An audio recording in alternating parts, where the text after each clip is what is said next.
Grilla's podcast is dropping this Monday. Now, Grilla spoke about his plans on moving in with Good Time on the Beat and heading out to Cali. They are there now.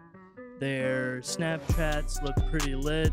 Congratulations for heading out there, as well as their experience working with Chris Wise World's management on their music video that featured one of my personal favorites, Deo Gold. So big shout to Deo Gold. I saw the connection between Grilla and Deo Gold, so that was very dope. Shout out to Chris Wise and Wise World management. So definitely check out that podcast that will be dropping this Monday.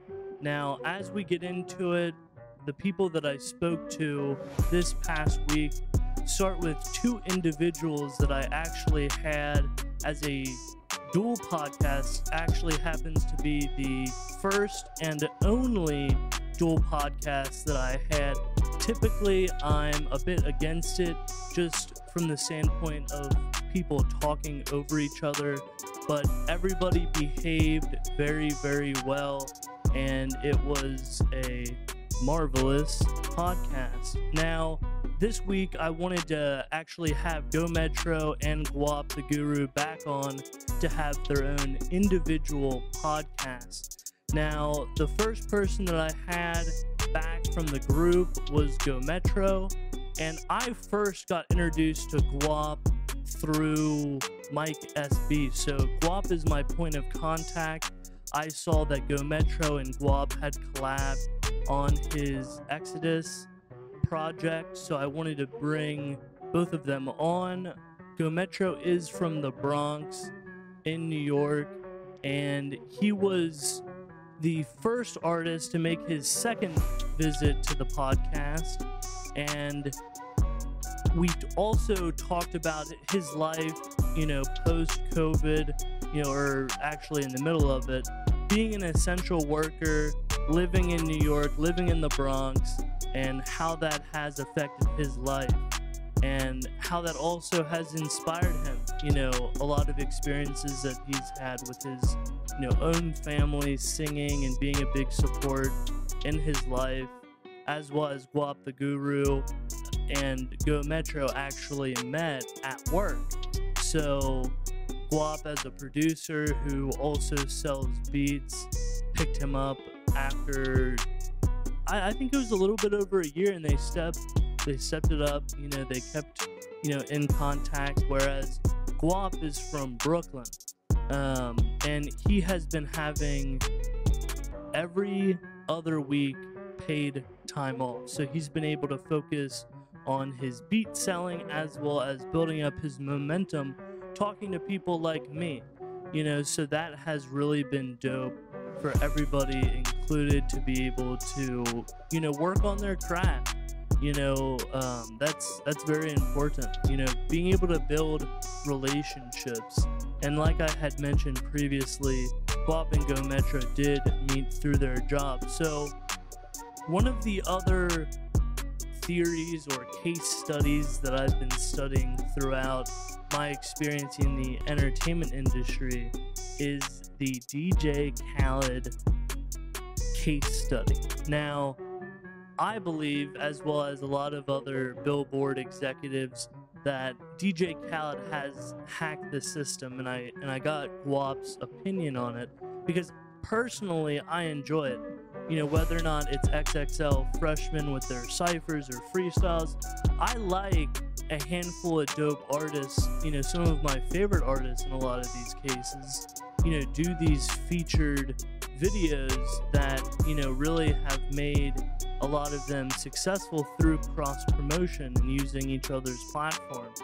Now, after I got done speaking with Go Metro and Guap, I was lucky enough to speak with Madeline, and she originally is from Cleveland, is in Cleveland now with her family during the virus, but she does live in LA, and her family has been very important in her journey getting into music. Now, she also talked about a video that's going to be dropping next month, Talking to Myself, that was on her previous album that you can find down in the description box below. And I want to ask everybody, please, if you haven't already, subscribe.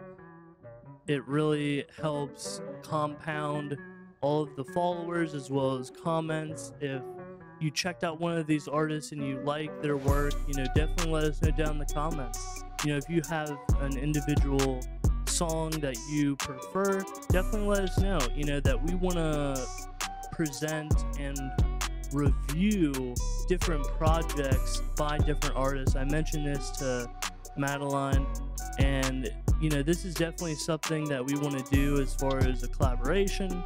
We also spoke about her next project, Everyday Existential Crisis, which will be coming, I believe, this month. We spoke a little bit over a week ago, so these are the people that I spoke to a little bit over a week ago, the new show that's coming soon. But her big downfall has been the no touring due to the virus. So that's how the virus has affected her. Not only has she left California for Cleveland, but she's also really not able or capable or allowed or permitted to do any touring as well as the rest of the industry. And we talked about how important the touring live event aspect of these shows are. So that really is a big touching point here. Now, the next individual that I spoke with turned out to be my most successful podcast, reaching around 1,000 views within 1 week. And I really, did exactly what I do with most of the people that I interview. Ask them, what were their influences? What was their support system as far as family or managers, producers? And he said, hey, really no family support, and he just wanted to prove them wrong. And a lot of the people that ended up helping him become successful, he looked at as more so stepping stones, that he had really done this individually, although the lyric video was helped, produced, and suggested by his management and agents. Now, once again, I will say that he's got some really, really dope work. You should definitely check out Jordan's content. He's got this VHS video that I really admired, that the amount of time that went, and he also mentioned that a lot of the rewinding and fast forwarding was actually organic on the tape deck, not post-production fast forwarding and rewinding. So that's definitely something interesting if you guys want to check that out.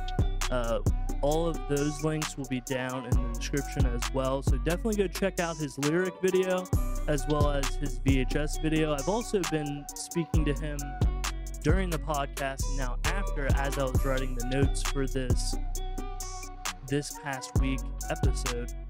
But he had a falling out with a co-host of his podcast that primarily dealt with the video aspect as well as how he was able to produce the podcast in the first place. And hey, during the virus, everybody's home. He may not have all the time in the world to handle all of the production sides of things, but what I want to provide is the ability for Jordan to produce his podcasts smoothly and to be more of a behind the scenes sort of role, coming to the table, because with his following, pushing 100,000 followers as well as doing, some pretty awfully big numbers, he's going to be able to reach out and get the guests and then, just follow up with me as far as the scheduling. But we'll get to that another time. So I also got to speak to Hannah J for the second time. His episode was number 2. One of the first people that did contact me as far as wanting to be on the podcast. So big shout out to Hannah J. He also hooked us up with the Creative Cloud. I made a tutorial, to thank him. on, designing his logo. So definitely check that out if you're into the more of the behind the scenes production type of content. That will also be linked down in the description below. So I also spoke with Chilla Rose before Hannah J, and this guy was a wealth of knowledge. Now, as a poet, artist, writer, and producer, he's also produced a movie called Ride, which I'll also list down below. And Chilla Rose was a very, very dope soul. We talked about the boss mentality, and people that are bosses never actually proclaim themselves to be bosses, and how important leadership is amongst a studio.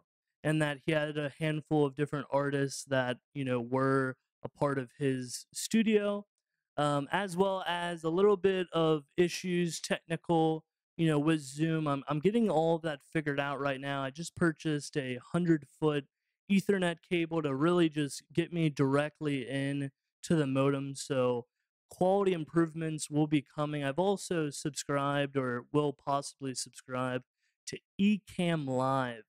It outputs at 4K, but unfortunately it ports from Skype. It doesn't port from Zoom, but it can actually input into Zoom, but then the quality gets diminished. So that's not going to work out too well. But so the seventh person that I spoke to this past week happened to be a gentleman named Kid Swift with around 60,000 on Spotify. And he does live in Tempe, Arizona. And he started out by managing a band, writing everything, being the lead singer. And a lot of his bandmates, took it more as a hobby and didn't take it seriously. So he ended up creating Kid Swift, and he really couldn't, growing up, relate to hip hop because that really, wasn't his lifestyle. But he fell in love with Mac Miller, which, I share that same experience and love for Mac Miller, and we definitely connected on that. And I asked him about the Phoenix scene, and he did mention, after I asked him, is it majority people that are in the industry that have been attending, or is it actual, straight up, uh, paying customers and audience members? So he talked about, there used to be, pre-COVID, Friday, Saturday night, 2 to 3 hip hop shows. A smaller event would maybe be, about 100 people versus underground virtual, or respect the underground virtual fest, where there's about 400 artists, 2 to 3 days. We didn't really touch too much into that. I would definitely like to ask him more about that. And we also, from my standpoint as a videographer, I always like to ask people, as far as, who are the people around them helping them be successful. And he mentioned Vibe Good as his video producer. Did not know what sort of camera equipment that he had, but, we'll definitely touch base with him. And, like I said, he's got 60K monthly listeners on Spotify. So I did want to ask him near the tail end, on the podcast, how has Spotify treated him? Because over the past couple months, I've been following the stock, going all the way from 160 now up to 360, with Joe Rogan coming on, Kim Kardashian, a lot of, big name individuals, getting paid hundreds of millions of dollars. So, definitely a big shout out to Joe Rogan. You're a big inspiration to me. But Spotify is definitely the wave. The only concern with me is, since I do have a free profile, there does happen to be a quite significant amount of advertisements. But hey, that's my fault for having a free account. But, so I just wanted to go ahead and wrap up. I only had about 10 minutes or so. About to go hit the hot tub. Went and did some frisbee golf, some disc golf, and, kind of made my shoulder a little bit sore. I've been doing a little bit of gardening, trying to get outside, and that's what I recommend everybody to do. Get outside, take some vitamin D, and be the best that you can be. If you don't already know, this was Anthony Marshall, and I want to ask you guys, please, once again, if any of this content was interesting to you, please share it with a friend. Ask them to subscribe. We are working our way up to 1,000 subscribers. I believe this is this past week, episode number 5. And as always, we'll see you.